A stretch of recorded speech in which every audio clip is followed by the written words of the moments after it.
말라기서. 말라기는 이스라엘 백성들이 바벨론 포로에서 돌아온 지 약 100년 후에 살던 선지자입니다. 그가 전하는 말씀은 예루살렘으로 돌아와 살고 있던 사람들을 향한 것이었습니다. 성전이 재건된 지는 꽤 지났지만 삶의 형편은 그리 좋지 않았습니다. 에스라서와 느헤미야서의 이야기를 기억해 보세요. 처음 이스라엘 백성들이 포로에서 풀려날 때 그들에겐 소망이 가득했습니다. 돌아가서 자신들의 삶과 성전을 재건할 것이며 선지자들의 모든 위대한 약속들은 실현될 걸로 생각했죠. 메시아가 오셔서 통일된 이스라엘과 열방을 다스리는 하나님의 나라를 세우셔서 모두에게 공의와 평화를 가져오실 거라고 믿었고요. 하지만 그런 일은 일어나지 않습니다. 예루살렘에 돌아와 살던 이스라엘 사람들은 그들의 조상들처럼 하나님께 신실하지 못했음이 드러났고 그 결과 가난과 불의를 초래했죠. 말라기서에서 우리는 이 새로운 세대가 얼마나 부패하게 되었는지 발견할 수 있습니다. 이 책은 일련의 논쟁으로 구성되어 있는데요. 대부분 하나님께서 먼저 무언가를 주장하거나 질책하시는 것으로 시작해서 이스라엘이 하나님의 발언에 이의나 질문을 제기하면 하나님께서 이에 응답하시고 최종 발언을 하시는 형태입니다. 이런 논쟁은 총 6번 일어나는데요. 처음 3번의 논쟁에서 하나님은 이스라엘의 부패를 폭로하시고 다음 3번의 논쟁에서는 그들의 부패를 대적하시죠. 그리고 이들 논쟁과 반박을 통해 우리가 받는 전체적인 인상은 포로 생활이 근본적으로 그들을 전혀 변화시키지 않았다는 것입니다. 이스라엘의 마음은 여전히 굳어 있습니다.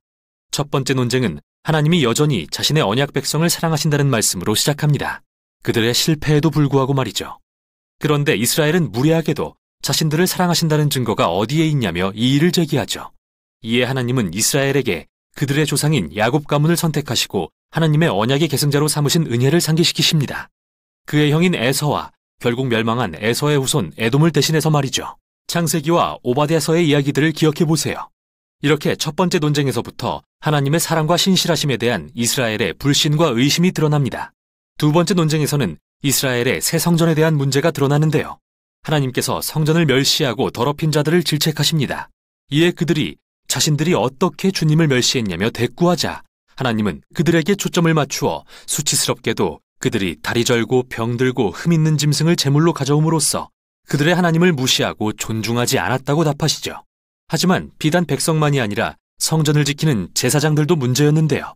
그들은 이런 부패한 형태의 예배를 용인했을 뿐 아니라 자신들도 참여했습니다. 위에서부터 아래까지 하나님의 백성의 신실하지 않음이 드러났죠. 세 번째 논쟁에서 하나님은 그분과 자신들의 아내를 배반한 이스라엘 남자들을 꾸짖으십니다. 물론 그들은 부인하죠. 또한 하나님은 우상 숭배와 이혼의 결합으로 인해 일어나고 있는 죄악도 드러내십니다. 당시 이스라엘 남자들은 이방 여인들과 결혼하고 그녀들이 섬기던 이방 신들을 가정에 받아들였죠. 느헤미야 13장의 이야기를 기억해 보세요. 말라기는 이 문제를 아무 이유 없이 이혼하는 남자들이 급증하는 것과 연결합니다. 사람들은 모두 괜찮다고 하지만 말라기는 아니라고 말합니다. 그건 하나님과의 언약을 배신하는 거라면서요. 이제 말라기는 이스라엘의 불순종에 대적하는 논쟁 부분으로 전환합니다. 네 번째 논쟁은 이스라엘 사람들이 하나님의 무관심을 비난하고 공의의 하나님이 어디 계시느냐고 묻는 것으로 시작합니다. 그들은 불의와 부패가 성행하는데 하나님은 아무것도 하지 않으신다고 생각한 거죠. 이에 하나님은 다시 임하실 여호와의 날을 위해 그분의 백성을 준비시킬 주의 사자를 보내실 거라고 대답하십니다. 그는 불과 같이 주의 백성을 정결케 하고 우상 숭배와 음란과 불의를 제하여 오직 신실한 자들만 주의 백성으로 남게 할 것입니다. 다섯 번째 논쟁에서 하나님은 백성들에게 돌아오라고 말씀하십니다. 이에 그들은 어떻게 돌아갈 수 있냐고 묻습니다. 그러자 하나님은 그들의 이기심을 지적하시면서 그들이 성전을 위한 11조를 드리지 않고 있다는 것을 보여주십니다. 여기서 11조란 말은 10분의 1을 의미하는데 이스라엘 사람들이 연간 수입과 소출의 10분의 1을 성전과 제사장들을 후원하기 위해 기부했던 헌금입니다. 이 관습은 토라의 다른 부분들에도 기록되어 있죠. 그런데 우리는 말라기서와 느헤미야서를 통해 이스라엘이 이 책임을 등한시했다는 사실을 알게 됩니다. 그러니 성전은 황폐해졌을 수밖에요.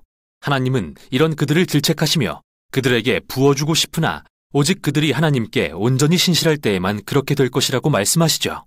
마지막 논쟁에서는 사람들이 하나님을 비난하며 그분을 섬기는 게 헛되다고 말합니다. 행악하며 교만한 자들이 성공하는데 하나님은 아무것도 하지 않으시는 것 같았기 때문이죠. 그러자 하나님은 책에서 처음으로 직접 하시는 말씀이 아닌 이스라엘의 신실한 남은 자들에 대한 짧은 이야기를 통해 대답하십니다. 이들은 주님을 경외하고 함께 모여 어떻게 하나님을 높이고 섬길지 논하기를 사모하는 자들입니다. 그래서 하나님은 그들을 위해 일종의 기념책이 기록될 것을 명하시는데요. 그들이 이 책을 읽고 하나님의 성품과 약속들을 기억할 것입니다. 말라기는 여기서 성경이 하나님의 선물임을 생각하게 합니다. 성경은 하나님이 행하신 일을 기억하게 함으로써 우리에게 신실함과 미래에 대한 소망을 갖게 해주지요. 이제 이 책의 결론으로 향합니다. 이 부분은 네 번째 논쟁에서 등장한 여호와의 날에 대한 주제를 가져와 다루는데 그 이상으로 발전시키죠. 하나님은 정결케 하는 심판의 날을 정하셨으며 그날에 그분의 백성 중 악한 자들을 남김없이 태울 것이라고 하십니다. 하지만 결론 부분은 신실한 자들의 미래에 대해서도 덧붙입니다. 그들에겐 여호와의 날이 위협이 아니라 기뻐할 이유인 까닭이죠. 그날엔 공의로운 해가 떠올라 치유와 생명과 미래의 소망을 주는 광선을 비출 것입니다. 이렇게 말라기의 논쟁은 끝나지만 아직 이 책의 내용이 조금 더 남아 있습니다. 마지막 세 절은 논쟁에는 포함되지 않으면서 사실상 일종의 부록 역할을 하는데요. 단지 말라기서뿐만 아니라 구약의 토라와 모든 선지서들을 끝맺는 역할을 합니다. 먼저 내 종 모세에게 명령한 율법, 곧 토라를 기억하라는 명령입니다. 이 명령은 우리가 모세오경에서 읽은 이야기와 언약의 율법들을 회상하게 하죠. 그런데 이번에는 선지서들의 내용이 이렇게 요약됩니다. 여호와의 날이 이르기 전에 내가 선지자 엘리야를 보내리니 그가 하나님 백성의 마음을 회복하리라. 이 결론은 토라와 선지서들을 미래를 가리켜주는 하나의 이야기로 요약합니다. 이스라엘은 하나님께 구원받았으나 불순종과 굳은 마음으로 그분을 배신하고 토라의 법을 어겼습니다. 그러나 성경은 미래의 어느 날 하나님이 새로운 선지자 모세 그리고 하나님의 백성을 회복하고 그들의 굳은 마음을 치유하실 새로운 엘리야를 보내실 것이라고 합니다. 신명기와 예레미야서, 에스겔서의 모든 약속들을 기억해 보세요.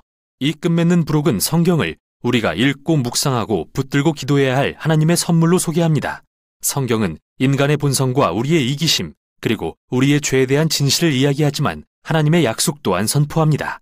언젠가 그분은 사자를 보내신 후 직접 오셔서 악을 대적하고 그분의 백성을 회복하며 공의로 치유하실 것입니다. 이것이 바로 말라기와 토라 그리고 모든 선지서가 전하는 미래의 소망입니다.